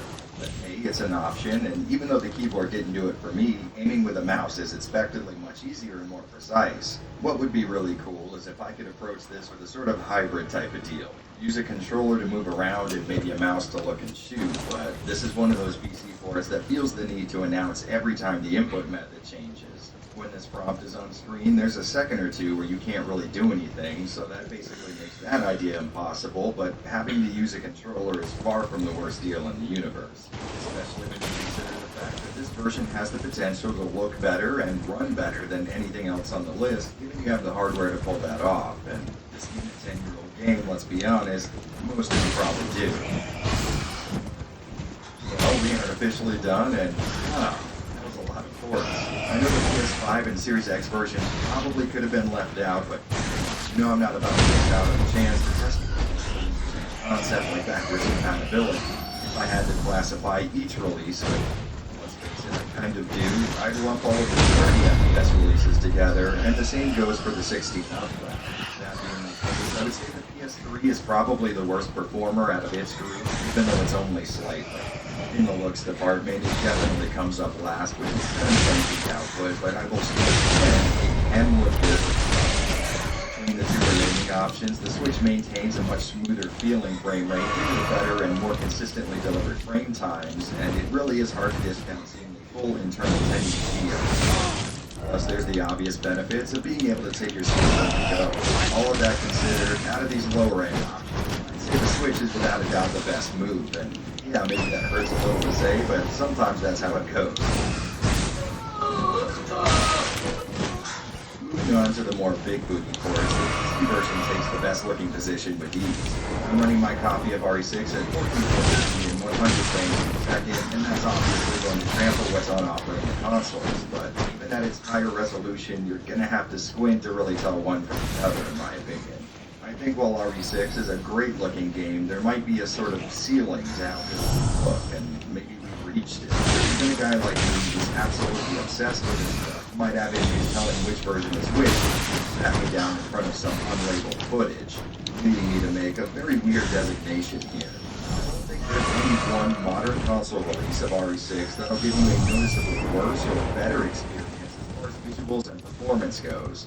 One might lack, it almost always makes up for it in some other area, and I just couldn't come up with an objective list of winners and losers if you forced me to. I guess the good news for you is, if you're looking to grab a copy of RE6 today, and you're looking for the best port, you almost can't make a bad decision. So then the question becomes, instead of which one's better for the consoles you own and your setup? Obviously, PC ports, with some notable exceptions, are always going to outperform their console brethren across versions of the same game, but that's almost the law of the universe. We all know it, and we all expect it. But seeing such parity between all of these different home releases, some years and years apart, is actually really cool. So feel free to pick your best convenience, safe in the knowledge that you're going to get an awesome package regardless. And because I haven't abused my graphics card enough today, why not try and get every single port on screen at once, because why not have an hour of my render time? Enjoy, all two of you who ever wanted to see something like this. So guys, thank you for sitting down and looking at a game you might not even enjoy for an hour or so. It feels really good to be covering Resident Evil games again, and if things go according to plan, I'll have a little more RE content headed down the pipe as well. But to make that a reality, I'm going to have to get back to work. So until I see all of you again, thank you very much for watching the Resident Evil Retrospect.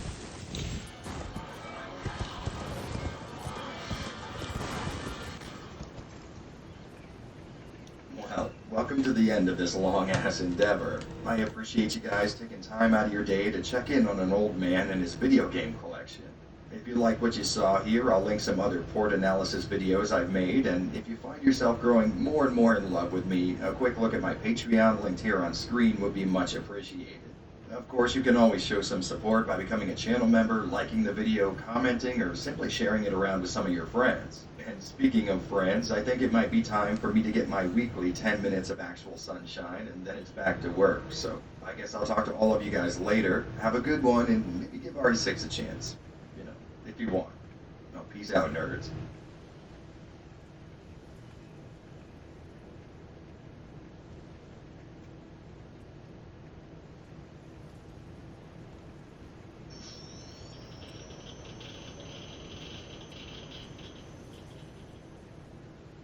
Hey guys, before we get into what is about to be an annoyingly in-depth look at Metro 2033, I wanted to make sure you all knew this entire series is on sale right now over at Good Old Games. Full disclosure, I'm in the process of talking them into lowering the normal sale price even more, but regardless, this is a killer deal and nets me a bit of a kickback, so let's call it a win-win. And yes, maybe recommending you guys play this game before I've even fully covered it might seem like giving the ending away a bit, but look at the runtime in this video. I wouldn't talk this long about something I didn't already love and want you guys to check out anyways. So to summarize, the Metro games are amazing, they are on sale, and I've got to hook up to the dope stuff with links in the description. And I think that's about enough shilling from me, so let's get into this bad boy. You guys knew I just had to do it. After finishing all the Stalker titles, there's really only one place where you can find something that'll give you those same Soviet sci-fi vibes. And for reasons we'll talk about later, this may as well have been a spiritual successor to that seminal Ukrainian nuclear apocalypse tale. So I hope you guys have some spare gas mask filters and some pre-war cartridges jingling in your pocket, because we're off to save humanity. What's left of it anyways. Stalkers, welcome to the Metro.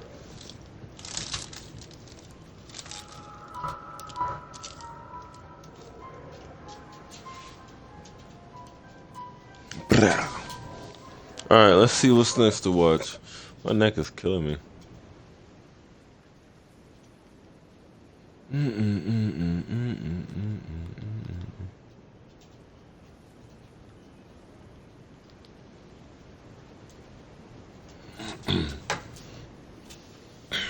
That performance were better. I think all these criticisms, I probably wouldn't even bother mentioning in this video, but it just validated them, because in those instances where the frames drop and you die, and the camera messes up and you die, it underpins the idea that the game failed you. It's not that you died because of the challenge, it's because the game failed you. So I know throughout this critical section of the video, a lot of people are going to think that I'm being whiny and I'm not good enough for the game. You know, I've seen it all before, don't worry. But the idea is that there are moments that I'm describing here where the game fails you, and where the game is challenging. That's kind of the catch-22. Is that you go bigger, you're going to have more holes to plug in because there's going to be more problems and balancing issues. And they've done a really remarkable job with it. There are, I'd say, a little bit too many instances where the game does fail me. Now, where the game doesn't really fail you, as I said earlier, was build flexibility. But I mentioned how sometimes you're fighting with one arm tied behind your back, and that is with summons. So after I beat the game as a faith build, which I absolutely loved, my blasphemous blade, I had so much fun with that. It felt great. It was awesome. I then tried the blood build that I've been hearing about, because proccing bleeding in this game is like otherworldly from my previous experience with it, but I was never a dex build, so I didn't get to experience it much. I tried it out, and the amount of damage at this moment in time of recording that you can wallop on an enemy in quick succession is insane. Bleeding is broken in this game. It is one of those moments where once I beat the game as a faith build and tried this, I went, wow, there are so many fights that I struggle with that I wonder if I had this build, I would have had less trouble with. I think it is a flex for the game, but I do wonder if bleeding is going to get damage up. Bleeding right now, it just seems to be like the best way to play. Like just getting yourself a bleeding weapon, swinging away with something that's high attack speed, or a weapon that's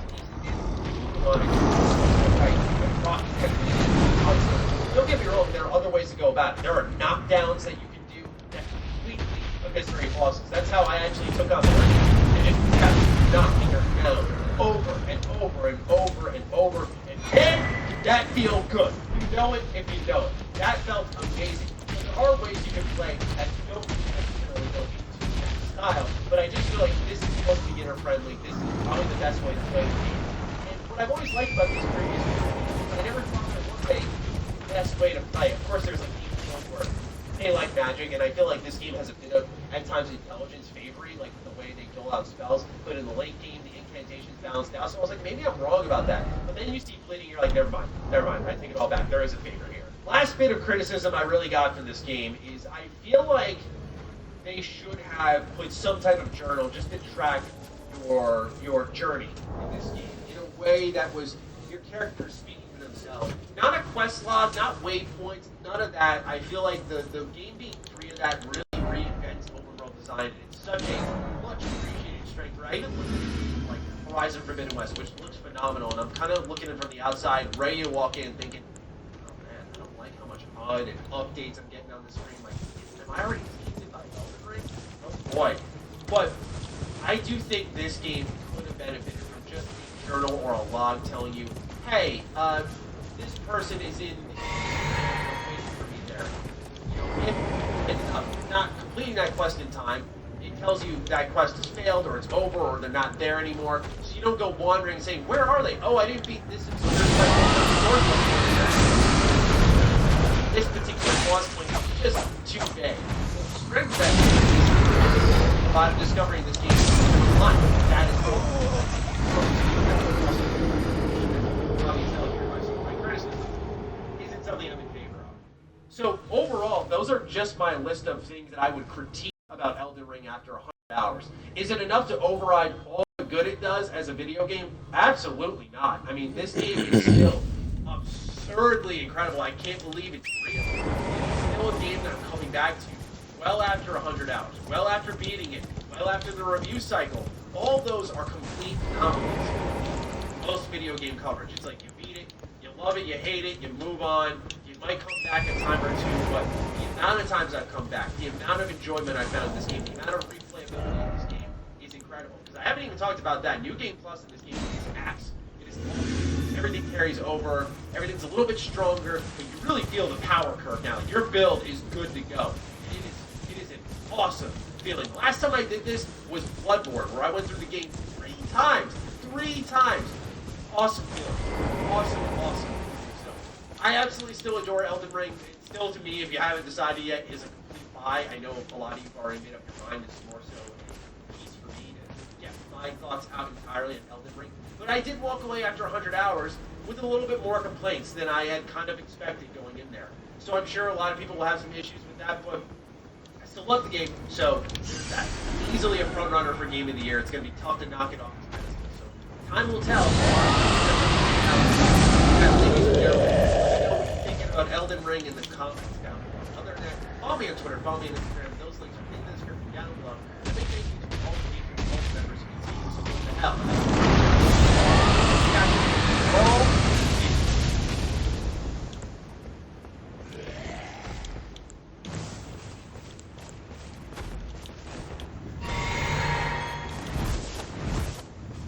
Because on a technical level, this game isn't quite ready. It could have used a little more time on the PC front. This shouldn't come as much of a surprise for those of you who have been playing FromSoft games for a while. I mean, let's just look at Dark Souls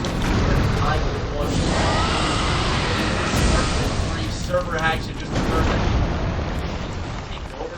I mean, there's many companies that rise as games to a level of quality. Probably From Software, just no one talks about it because their games are so damn good. Keep that in mind. I do want to make it clear that I do know other reviewers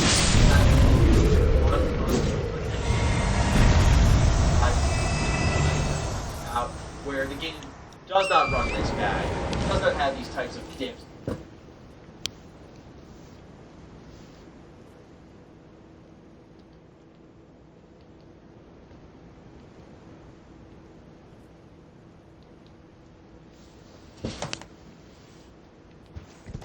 Sorry if it's yelling. By the way, let me ask you a question. You know how sometimes you kind of know what type of beat like niggas can rap on? Like, I feel like I've heard on this type of beat, like that piano.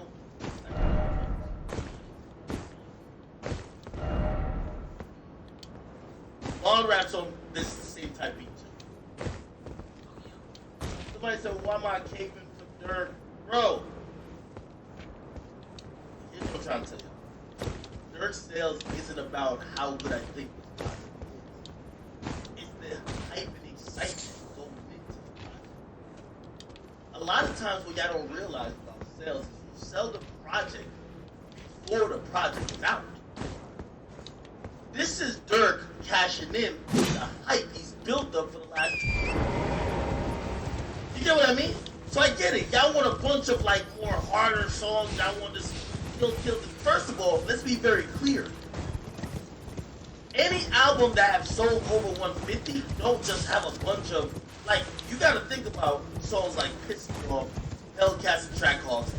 Like I know they got a chorus, but it's basically almost like a non-chorus, just kind of like rapping track. It's not really built for like, you know what I mean? It's not formatted for like radio. It's not formatted for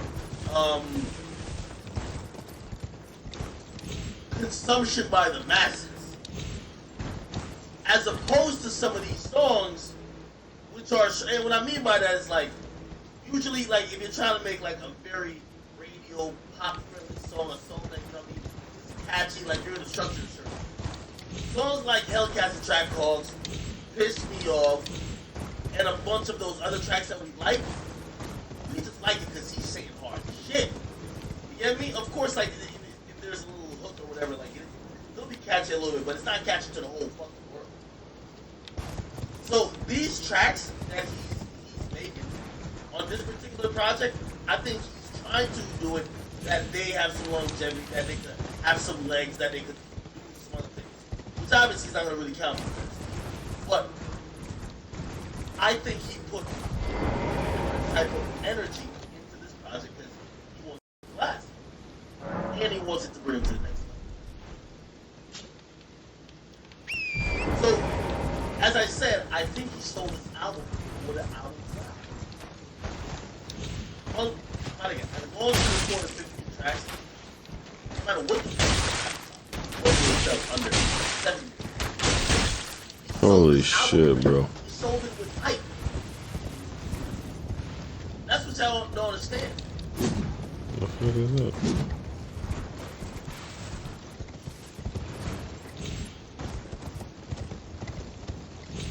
We've seen mad albums that maybe weren't that good, but it was already sold with hype before the shit even dropped. Now, you can tell if something's good based on, does it stay on the charts? How long it stays on the charts? Does it start slow and then pick back up later on in a few weeks? Or you drop it 1 week and then afterwards it just drops out of the top 10, drops out of the top 50, drops out of the top 100, drops out of the top.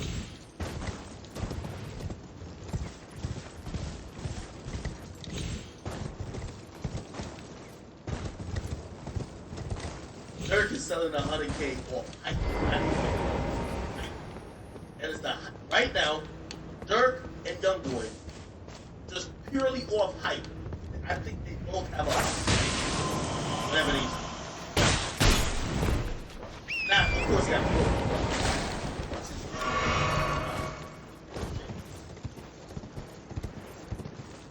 but Alamo, Interscope, they gonna turn up. Friday, nah, y'all tripping. Mid, K-Max. Bro, you gotta be like somebody who's a gangster. Maybe it's a young boy fan, or maybe bro, like delusional that he sells 6 million. Pretty crazy.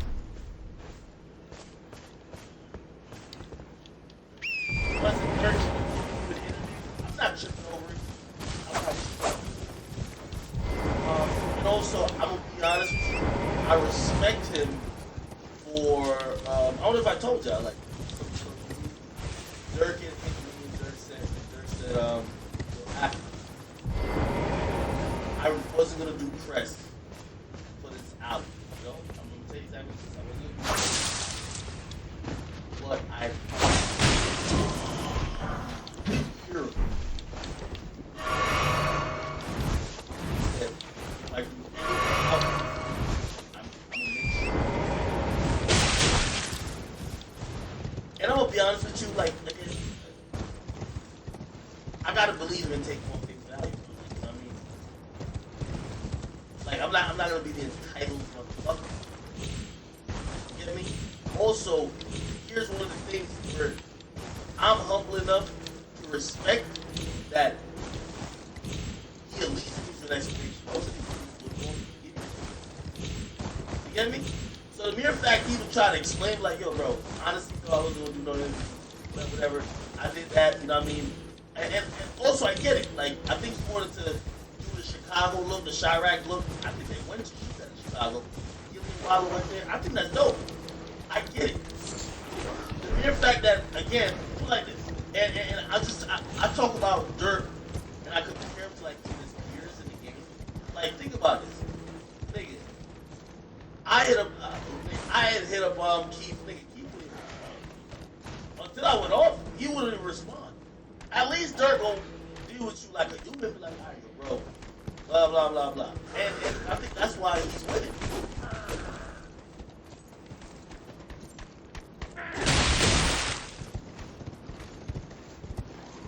Somebody says, act, why you in interviews this act?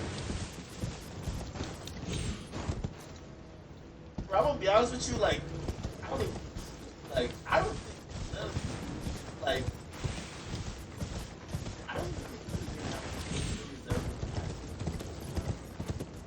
most artists are usually smart to know that, like, act, you know? And if it's somebody who won't fucking with the time, you know what I mean? So, like, 6 9 becomes like the oh, that's the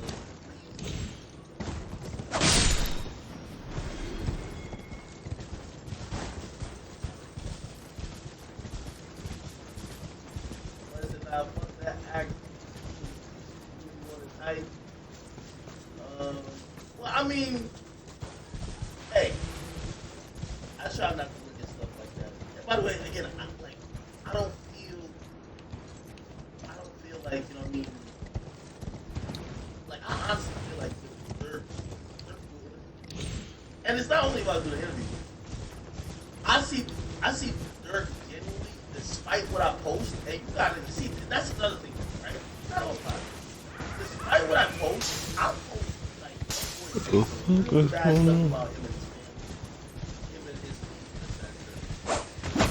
and it'll be the very next post where I'm like, yo, oh, Dirk has a song coming out. And Dirk is in the time. He supports them. He supports the platform. So you gotta be honest. Like, I mean, I get it, like, a lot of people. Honestly, like, he really supports the platform. You know what I mean? So it's like, not a key knowing that, you know,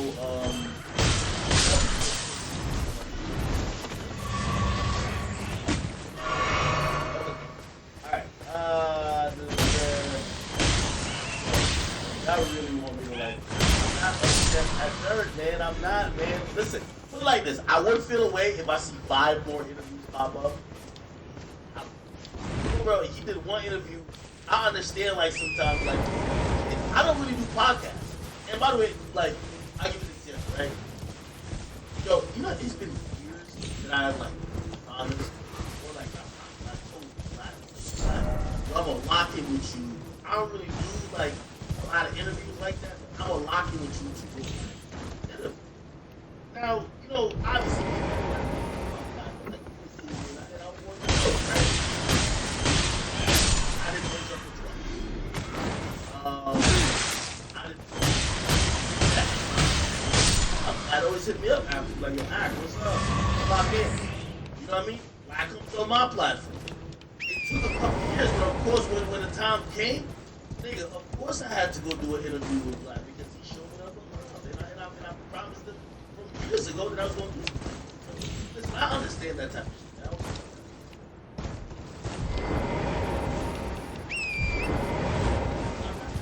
Yo, y'all are bringing it up like I'm not. Like, yo, from where Dirk came from. And by the way, I always tell people this.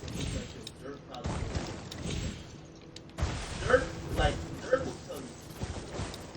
When Dirk was in that fight, and, you know, going through with that.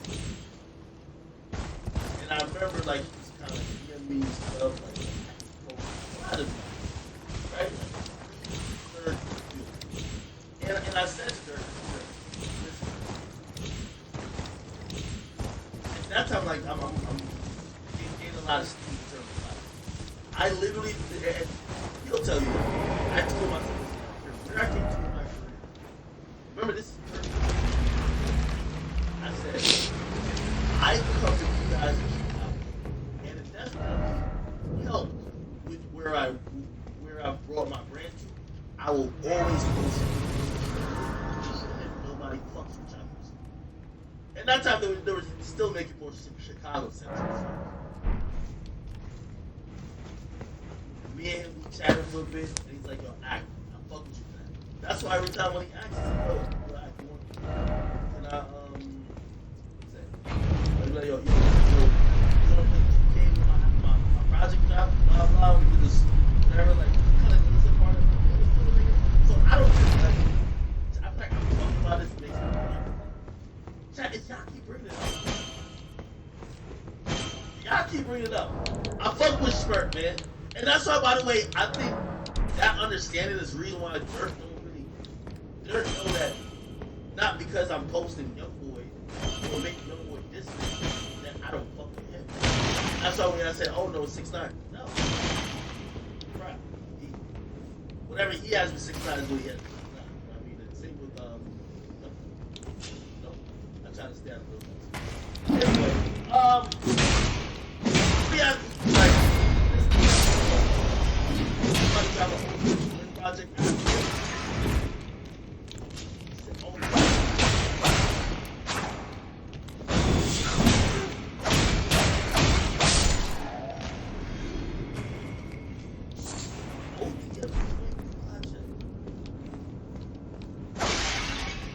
He had dropped one of those before. That shit went hard.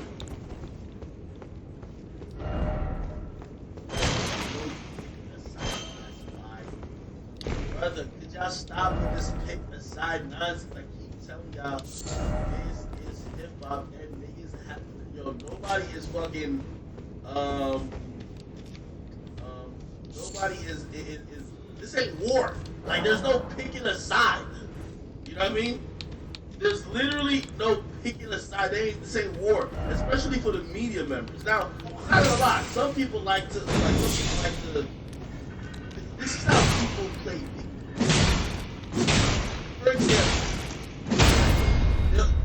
they'll clearly won't go pick a side because they want to. Put it like this.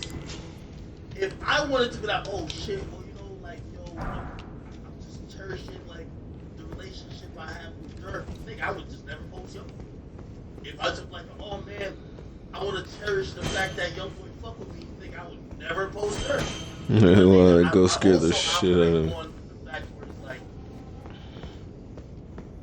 even if both of them got mad at me for posting the other, I'd rather not be cool with none of them. You're not gonna have me like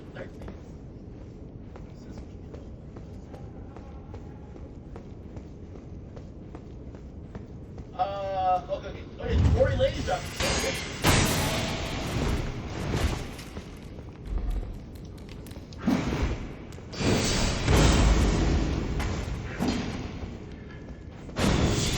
Boy got 158 pounds.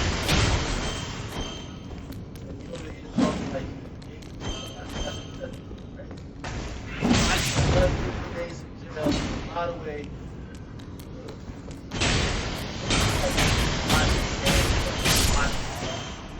You gotta like start like, it's hard for me to have sympathy for this motherfucker because just like Trasha K, you know you were lying. You got bad opportunity. You got off the line. And even if it was embarrassing, you realize that it's getting more and more serious.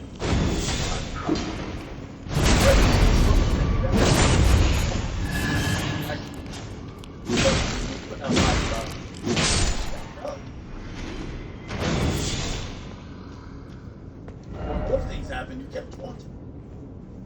Then you get sued. Now you lose the case. Nobody.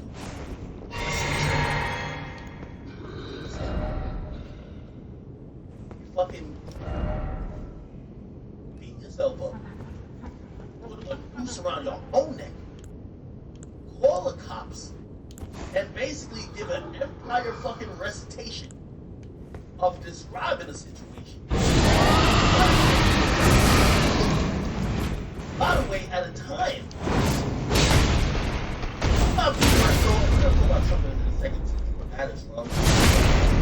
Trump happened to incite that Capitol riot.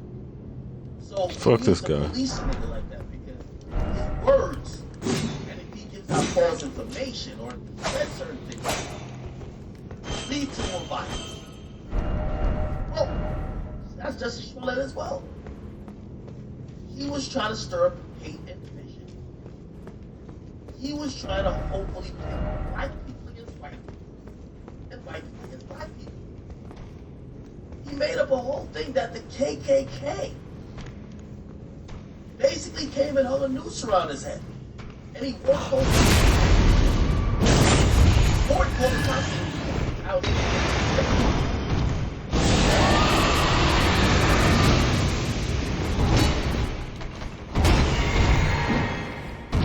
So people like this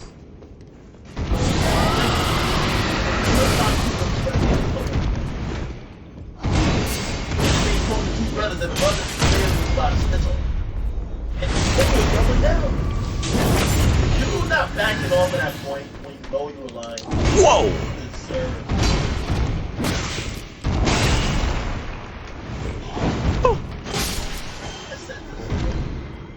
Bro, how did he survive that? Shout out, he's not suicidal. Now this motherfucker is thinking that he's Jeffrey Epstein. Jussie Smollett, nobody wants to kill you. Okay? You don't have no state fucking secret. Okay? Epstein had the secrets of all the weirdo billionaires who were fucking kids. They had to get that thing out of there. You're just lying. Like, nobody cares about you that much. This nigga was over here acting like they're about to assassinate him. I'm not suicidal. I'm not suicidal. Nigga, ain't nobody about to do nothing to you.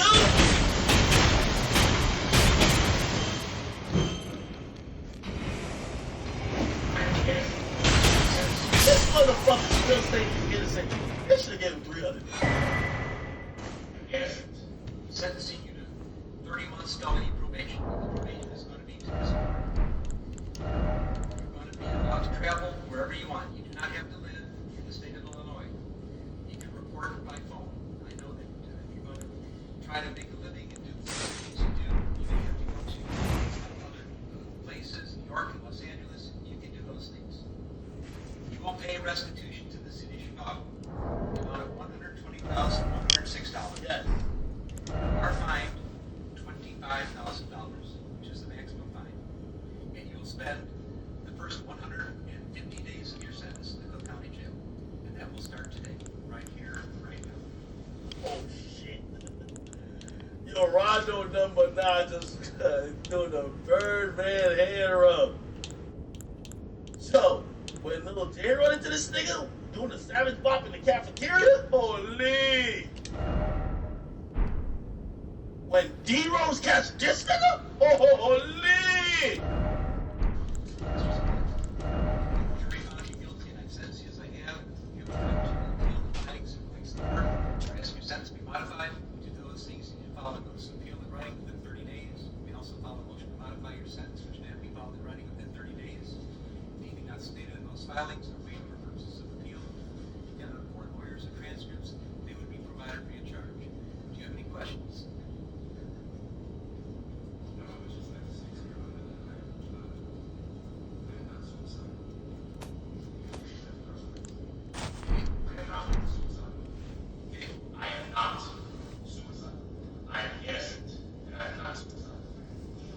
Order the fucking court, you're a liar. Send this nigga to jail, nigga. You ain't no fucking Martin Luther King. Get out of here, nigga. Get this nigga out of here. Yo, what this nigga trying to do like you? What you think you trying to earn a roll?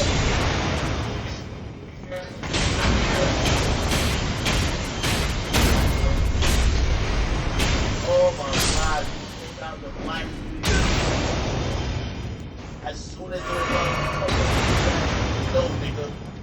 Liar, you're only in the liar community, nigga. You are fucking liars. You're in the liar community, you bitch ass nigga. Liar.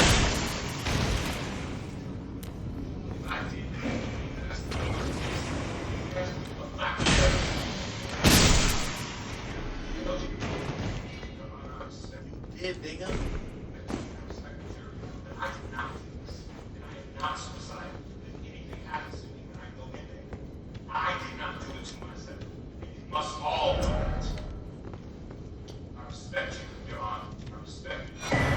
Well, nigga, go on there, nigga. Go on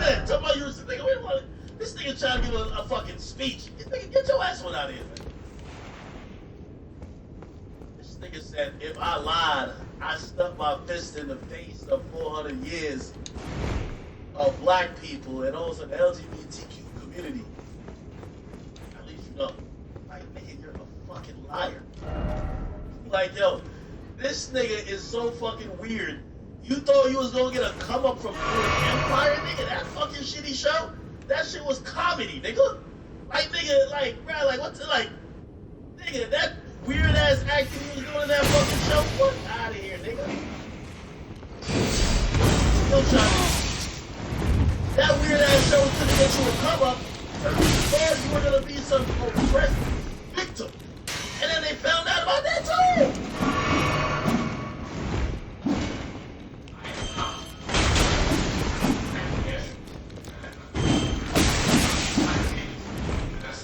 Nigga, you fucking bullshit.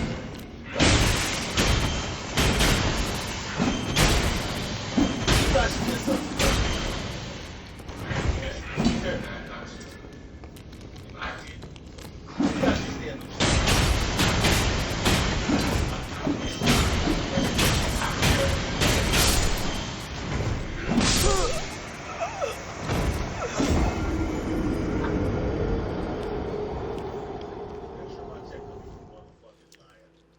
This nigga not even, he not even entertained. You can tell, he done lied to his own lawyer so much, they're like, take this nigga to jail, man. This nigga's a fucking liar. Look.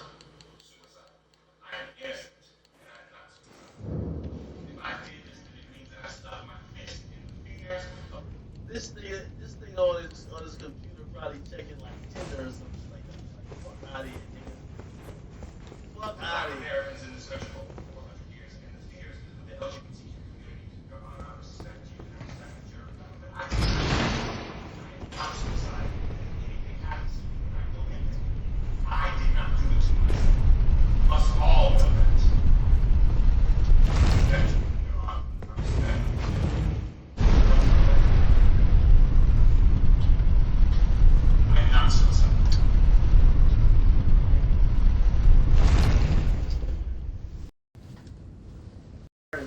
Always a liar.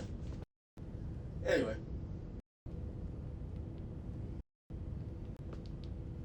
Let's do this. I don't know suicide. No suicide. I'm like, okay. By the way, let me ask you a question. Sometimes you kind of,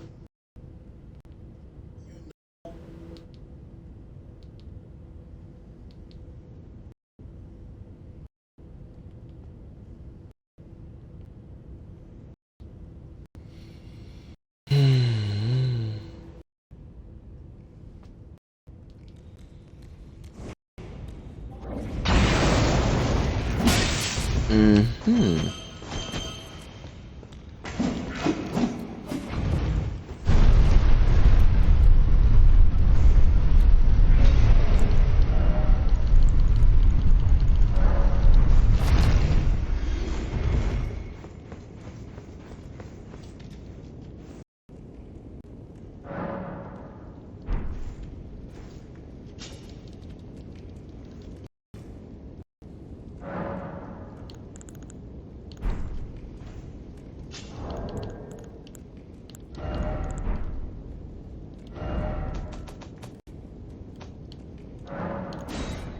Quitting because they're not letting me summon, and I don't know. This game is weird about the summonings.